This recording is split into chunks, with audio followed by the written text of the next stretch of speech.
नमस्कार, मैं धीरज प्रसाद एक बार फिर आपके सामने में एक और नई कविता के साथ प्रस्तुत हूँ। लेकिन आगे बढ़ने से पहले, आरंभ करने से पहले, चलने से पहले निवेदन वही कि अगर आपने मेरे चैनल को नहीं देखा है तो प्लीज़ मेरे चैनल को देखिए, लाइक कीजिए, सब्सक्राइब कीजिए और कमेंट्स करना तो बिल्कुल ना भूलें। आज की कविता का शीर्षक है रिश्ते। रिश्ते जो जीवन के बहुत अहम पहलू हैं, जिनके बिना हम न चल सकते न हम रह सकते। उन्हीं रिश्तों में एक रिश्ता आता है पति पत्नी का, जो बहुत ही निर्मल और कोमल होता है, जो थोड़ी सी बात पर या थोड़े से अनबन पर भी कभी नहीं टूटता। लेकिन आजकल के बदलते हुए हालातों में ये रिश्ते भी कहीं ना कहीं बहुत कमज़ोर से पड़ गए हैं। उन्हीं रिश्तों के ऊपर मैंने कविता की रचना की है। चलिए सुनते हैं, देखिए क्या होता है आगे। रिश्ते। दुख तो इस बात का है कि लोग रिश्तों को खेल समझने लगे। दुख तो इस बात का है कि लोग रिश्तों को खेल समझने लगे।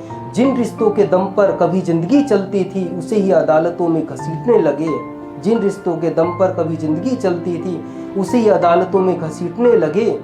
अजीब से हालात हो चुके हैं अब कि खुद को चलाने में अपनों से दूर होने लगे। दुख तो इस बात का है कि लोग रिश्तों को खेल समझने लगे। सपने थे कभी हम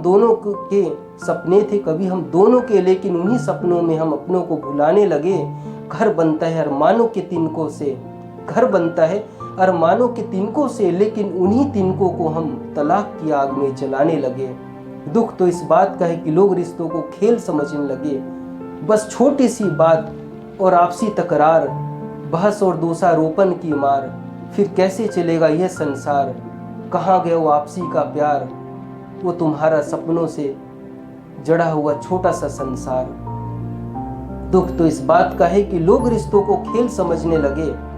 7 फेरों में 7 कस्मों में साथ साथ जो बंधने में, फिर कैसे खुल गई वो गांठ। मुद्दा बन गई एक छोटी सी बात, जिंदगी लगने लगी एक काली रात।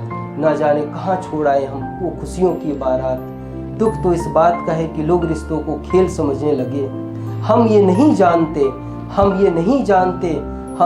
पहचानते कि जिन्हें हम छोड़ रहे हैं, जिनसे नाता तोड़ रहे हैं, ना वो चैन से सोएंगे, ना आप चैन से खाएंगे।